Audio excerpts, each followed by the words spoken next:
Hey, AI is coming for your business, but I bet it's not coming for your business how you think it's coming for your business. This one's going to take me just a little bit of a minute to unpack, so if I can't be succinct, hopefully I can be a little bit entertaining. Let me tell you what I mean.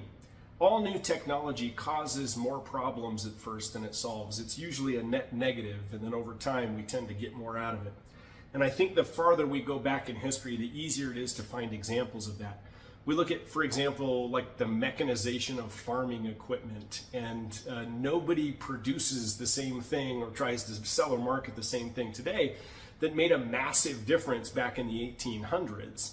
And part of the reason is, of course, because the technology has improved. Of course, that's part of it. But another piece of it is just the liability. Like, that stuff used to eat people. It was very dangerous to use. Nobody would produce it today because of all of the problems that it caused back then. And once again, it still made a massive impact. And of course, the technology has improved.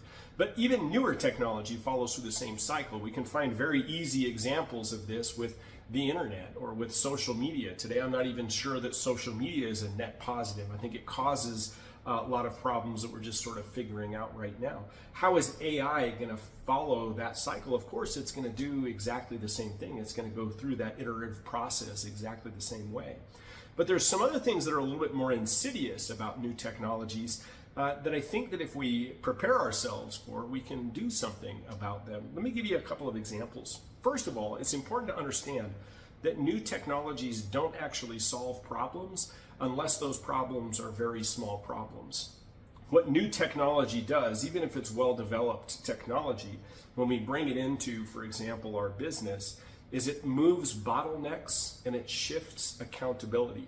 Now, we have to be very careful where we move those bottlenecks and accountabilities to, and if we're not aware of that, it can cause many more problems than it solves.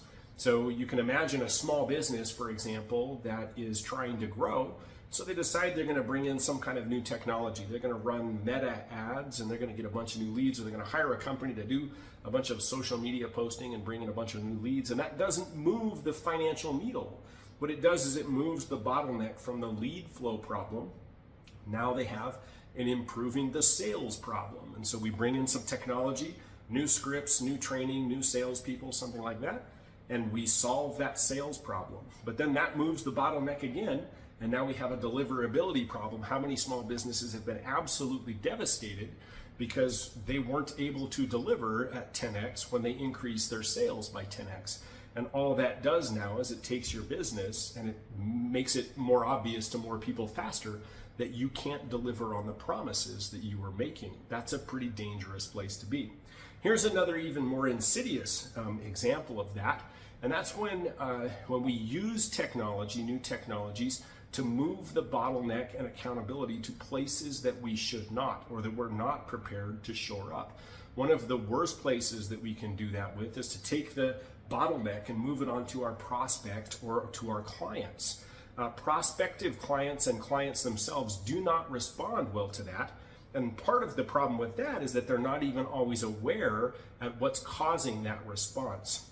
I spend a little bit of time working with instructional studios, in particular with dance studios, helping them to be more profitable. And one of the things that I've noticed over the last decade is that a huge majority of the technology that's been developed and marketed to dance studios has been specifically marketed to them under the pretense that it's going to solve the bottleneck of the student enrollment process, right? And so what they do is they build these little widgets that you're supposed to put on your website, and then students and prospective students can go and enroll themselves into classes. And the idea is that that frees up your administrative staff to do more important things. Now, I'm not sure what is more important for an administrative staff of a studio like that to be doing than enrolling and onboarding and caring for and creating relationships with those students. So that's part of the problem.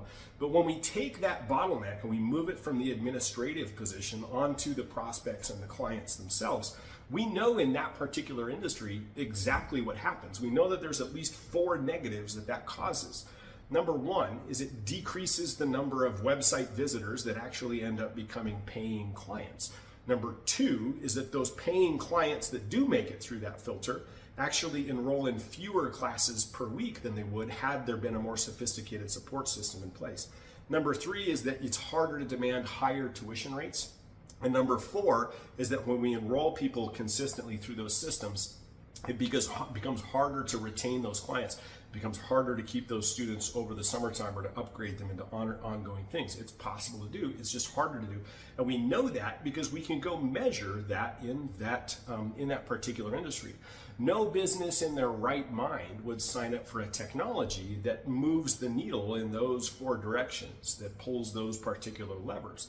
But what's so insidious about that problem is that it's really hard to link that new technology that they're being marketed and told is important to implement to the results that they're actually getting. No prospective student, for example, is ever going to come up to the owner of that dance studio and say, hey, you know, I would have enrolled in 2 classes, but I only enrolled in 1, and the reason is because you have an online enrollment widget. Nobody's ever going to say that because they're never going to be aware that they're being habituated to behave that way. They're not even going to know that there's another way of doing things, right? And so what happens is then the studio owners, the business owners, start looking for things to point their fingers at and blame. They start saying, well, my local area, the economy has gone down. Or they start saying, you know, nobody appreciates the arts anymore. Or, hey, let's blame the millennials. That's a really popular one. Nobody wants to be as committed to things over time anymore, when that's not really what's causing the problem. It may be a contributing factor, but we can measure that particular technology, when you implement it, causes those other 4 issues. And so it becomes a very, very dangerous thing to use any kind of technology to open up a bottleneck in one part of your business and place that bottleneck on top of prospective clients and clients. How is AI not going to make that worse? I think that it is. Most technologies do. Hope that's helpful.